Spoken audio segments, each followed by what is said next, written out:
ibihe byiza kuri wo kandi subscribe kuri Kigali YouTube kugira ngo ujye ubona amakuru ndetse n'ibiganiro bitandukanye tuba tugenda tubagezaho.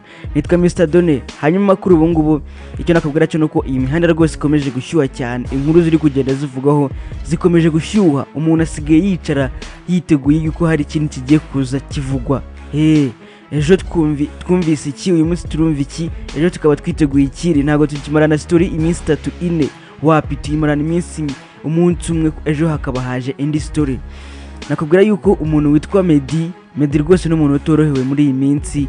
Nakubwira ko kuva mu mpera za 2022 ndetse no mu ntangiriro za 2023 ni umwaka navuga ko utaramuryoheye cyangwa se utaramubereye umwaka mwiza bitewe n'ibyagiye bimuvugaho cyane n'ibikomeje kugerana n'ubu ngubu kandi bimuvugaho. Meddy niwe muntu wa mbere waciye agahego ko kugira miliyoni subscribers kuri YouTube channel yiwe. Niwe muntu kandi waciye agahego nanone ko kugira indirimbo yarebwe cyane mu Rwanda hose, aho yitwa Slowly, ikaba kuri ubu ngubu imaze kugira views 81 miliyoni. Urumva nagahigo nawe yaciye, utwo n'uduhigo tubiri afite kuri ubu ngubu.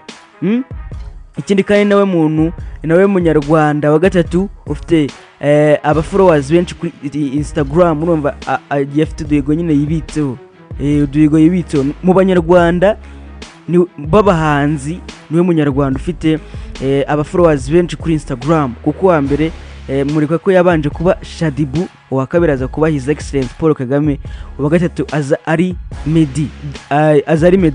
Ariko nyine urumva yuko babiri ba mbere ntabwo ari abahanzi. Urumva we niwe waje ari umuhanzi, nawe waciye. Urumva mu bahanzi afite uduhigo dutatu yibitseho abandi batarakora. Hanyuma aherutse gushyira hanze indirimbo yitwa Grateful, ariko ni indirimbo rwose iri kumurumbira, niko twavuga. Abantu bose ariko bagenda bavuga bati indirimbo yaraguhombeye rwose, ntabwo ziri arizo views wari ukwiye kuba ufite, ntabwo uruzuza miliyoni views, iri mu 800 gutyo. Abantu bakomeza bagenda babivugaho babitindaho cyane, bavuga bati niko tufite miliyoni subscribers ukaba ufite views nkeya, ni gute. Hanyuma mu minsi ishize ngira ngo murabizi yuko hagiye havuga ikintu cyo kuvuga ngo arakubitwa n'umugore. Yabaye saga nini, yabaye saga iteye ubwoba. Muri iyi minsi tusigaye dufite ikintu cyo kuvuga ngo mu Rwanda iyi mihanda, uyu munsi turavuga ikintu kimwe, ejo tukavuga ikindi. Ntago tukimarana story iminsi irenze 3-4, wapi uyu munsi tuba dufite story ikarangira umunsi wose ikavugwa, ejo hakaza indi. Murabyibuka habanje story y'uyu nguyu witwa Moses, hakurikiraho iyi story y'uyu nguyu Meddy, hakurikiraho story ya Shadibu, hakurikiraho story ya The Black, babantu benshi cyane.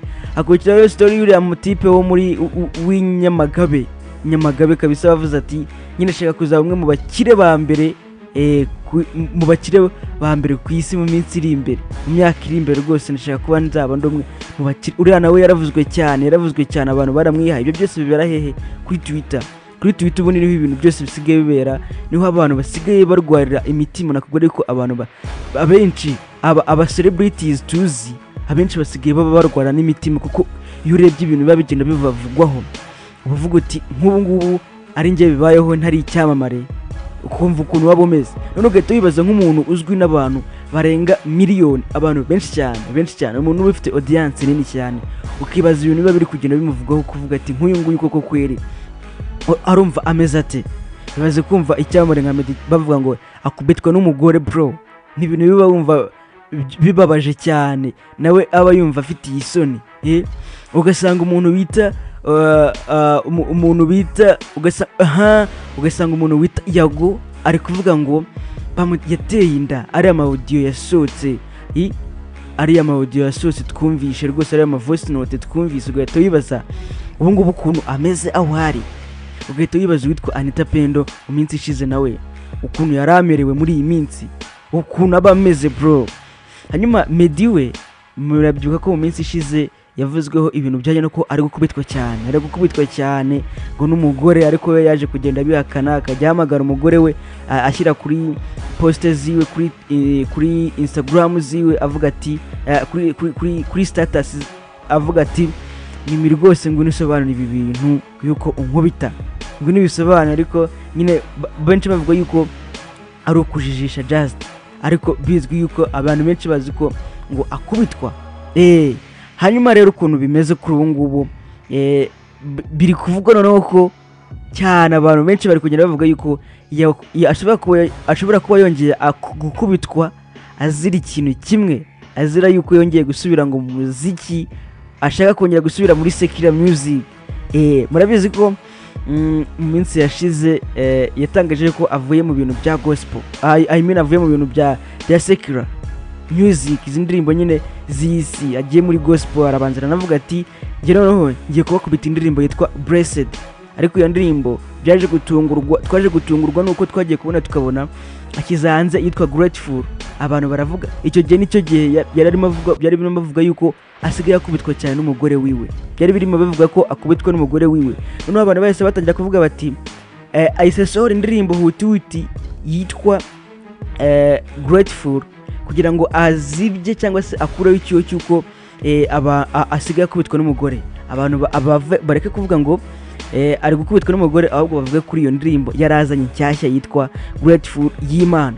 Abantu rero bakaba baragiye banavuga yuko indirimbo ari mbi rwose, indirimbo atari indirimbo nziza, bitewe nuko binagaragarira nyine kuri viewership yayo.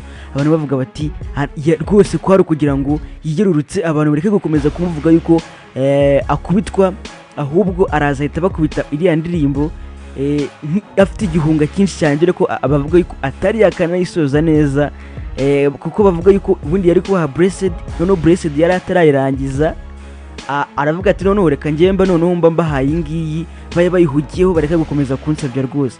Bivuga yuko yanayishishuye indirimbo nyinshi cyane, kuko ubu ukurikije uburyo iyi ndirimbo igenda cyangwa se iyi ndirimbo imeze, hari izindi ndirimbo nyinshi cyane bigenda kimwe. Abantu rero bakomeje kugenda babivugaho cyane, bavuga bati uyu mutipe aradutuburiye, ibintu adukoreye rwose ni amabara n'amahano, ntabwo tubyishimiye habe na gatoya. Ni nayo mpamvu muri kubona itari kugira viewership irenze. Iki ni cya kintu kibi nababwiye cy'itangazamakuru cya media ishobora kugukoraho rwose, ikakuzimya, ikagukuraho, ikakwangisha abantu. Meddy yakomeje kugenda kuri post ziwe avuga ijambo ry'Imana, avuga ati amafaranga ntabwo ari buri kimwe, ukabona abantu uburyo bamusubiza bitewe ukurikije n'icyubahiro yari afite cyangwa se respect yari afite, reputation yari afite imbere y'abantu. Ugasanga yise rwose basigaye ntabwo bakimwumvamo, basigaye bamwanga. Niwe wari umusuperstar, abakobwa bamwemera cyane, abatipe ari uko nguko, ariko wareba uburyo bari kumusubiza bavuga bati ubwo maze guhaga, wabaye idage, umugore asigaye agukubita, ubwo ibintu byinshi cyane nyine bimusebya, bimutura hasi, bigaragaza yuko nyine abantu batari bamwishimiye. Ibyo byose byarazanywe n'abantu bamwe, ari media yabiteye bashaka kumusebya. Muri minsi rero Meddy ngo yararebye aravuga ati ndi kubona rwose ibintu byo kuvuga ngo ndaririmba indirimbo ziri gospel ndabona bigoranye. Aravuga ati reka nongere nisubire muri secular music. Amaze abihingukije ngo yarongera aratangira kongera gukubitwa bro. Ubyo rwose ngo umugore yarongera aravuga ati uzibeshye cyangwa nako bivuga yuko abo yashatsemo kwa sebukwe, ababyeyi b'umukobwa yashatse ba Mimi, bavuga ko ari abakristo, ari nabo bamutumye bavuga bati rwose uzaramuka wibeshye usubira mu bintu cyangwa se kuririmba mu bintu bijyanye na sekira, indirimbo z'isi tuzabonana, tuzaserera. Bivuga yuko Meddy rwose ameze nabi, ibintu bitameze neza uko nguko nibyo nakubwira. Abantu baragenda bavuga bati ari gukubitwa inkoni zimumereye nabi, nanone bavuga bati yongeye azisubiraho bitewe nuko yaravuze ati nge rwose numva nakwisubirira muri secular music nkava mu bintu byo kuririmba indirimbo z'Imana, kuko nta kintu ziri kumarira, ndabona nta nyungu ndi gukuramo. Niba narakuraga indirimbo ikamara iminsi itatu yirujuje miliyoni, muri buka story ibintu yakoze, story yamaze umunsi umwe miliyoni iri hafi kuzura, ariko bakavuga bati hanyuma ngiye noneho ndi gukora indirimbo zikamara hafi amezi abiri, nta nyungu ndakuramo, nta miliyoni nduzuza, izina ryanjye riri kugabanuka. Ubu koko ibi bintu nibyo koko? Ibi bintu nibyo? Mwareka nkongera nkisubira muziki, kigega byose byongera biradugera, benda kongera kumukubita, cyongera ibintu birenze kuko birebire. ibyo ni ibintu biri kugenda bivugwa ko bitangazwa n'inshuti za bamwe mu nshuti ziba hafi y'umuryango we, bitangazwa na bamwe mu nshuti z'umuryango kabisa, bagenda bavuga ati rwose arakubitwa Meddy, iyo atinze gutaha arakubitwa, iyo bigenze bitya rwose ntabwo yorohewe, nta hantu agihuriye na Meddy na The Ben. Ni ukuvuga ngo ubundi The Ben uburyo yari ameze asigaye ameze muri ubu ngubu ni umuntu uri muri business cyane, ariko none bikaba bibaje cyane kuba bari gusanga umuntu amaze umwaka hafi umwaka atarasohora indirimbo, kandi ngo niwe uyoboye cyangwa se uhedinze umuziki nyarwanda, ugasanga nabwo nyine n'ikintu turi kugenda tubura umuziki w'umwimerere. Abanyarwanda turi kugenda rwose duhomba ikintu gikomeye. Wenda twakwizera yuko iyi generation nshyashya igiye kuza hari ikintu gishyashya igiye gukora, hari impinduka, hari change igiye gukora, reka tubyizere basi, tureke gukomeza kuvuga ibyo ngibyo byose bariya tubihorere bibere mu byabo. Bivuga yuko Meddy we The Ben we kuri ubu ngubu aho yibereye afite igaraje. Twebwe tuba tuzi ngo abatipe barakaze, ariko wapi iyo bageze hariya nyine urabizi ko nabo baba bari hasi. Iyo bageze hariya rwose bafata nk'abantu basanzwe, kuvuga ngo ndi umusitari mu Rwanda. Iyo ugeze hariya ukora akazi gaciriritse, dumbatema ibiti muri Canada, Charly na Nina bari mu mboga muri Amerika, baretse umuziki inaha bari abasitari, ariko bageze hariya muri Amerika bagiye mu mboga. Uwitwa Kitoko nawe byigeze kujya bivuga yuko nawe ashobora kuri ubu ngubu byigeze kuvuga nyine we yarigaga ariko akigerayo byavuga yuko nawe atema ibiti akigerayo. Ubu ngubu Meddy rwose nawe uretse umuziki nawe kuba ugiye kumurombera, ariko ari gushaka kuba nawe hari akantu yashinga agakora, nawe hari akantu ubu ngubu ari gushaka kuba yashinga agakora.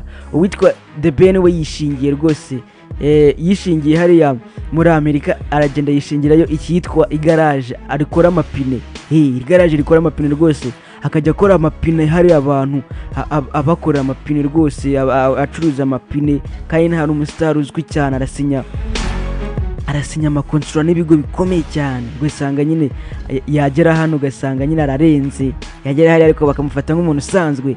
Meddy rero kuri ubu ngubu nakubwira ko ibintu kuri byongeye kuzamba, niba atari kwaguharabika kw'abantu b'iki gihe, kw'imbuga nkoranyambaga z'iki gihe, niko gahunda kuri ubu ngubu zimeze. Mukomeze rwose mu musengere. Impamvu abantu banavuga yuko ashobora kuba ari byo kuba kubitwa ni uburyo ki, ubundi tuzi ko iyo abantu bagusabye ngo ubakorere ikintu, niba uservinga abantu, ukorera abantu, no kuvuga ngo ukorera abantu nyine icyo bagusabye kubakorera nicyo ukora. Tuvuga wenda niba uri umuhanzi wajya muri secular music, bari bakoze muri gospel, bagatangira bakakubwira ati rwose tubabarire usubire muri gospel, icyo gihe urabikora kuko nibo ubukorera kandi nawe ukeneye inyungu muri ibyo ngibyo. Hanyuma Meddy nawe abantu benshi bahise batangira kugenda bamubwira bati tubabarire rwose ibyo bintu byiyemo bivemo, duhe indirimbo twashakaga, za ndirimbo zirimo imitoma, za ndirimbo zirimo urukundo rwinshi cyane tugenda dukoresha. Tuzajya natwe dukoresha. Ariko we ntabwo yabyumvise neza cyane rwose biragaragara yuko atabyitayeho, ahubwo we ari kuri pressure y'abandi bantu. Nawe nyine yabigiyeho atari uko abikunze, ntabwo yabigiyemo ariko bikunze, ahubwo yabigiyemo ari imbaraga z'abandi bantu. Ari imbaraga z'abandi bantu zibiri inyuma, ntabwo nawe ari we. Mujye mubabarira rwose, kuko uburyo abantu bari kumusaba gusubira muri secular music yagakwiye kwita byumva agahita asubiramo, kuko biriya bya gospel atari ibintu bye. Ariko kuko hari abantu bamuri hejuru barenze, bamubwira bati gumamo aho ngaho, azagumamo bro, nimukamurenganya. Nuko nguko gahunda zimeze. Nakubwira ngo iyi ni Kigali Tube, njye nitwa Mr. Done. Ciao ciao.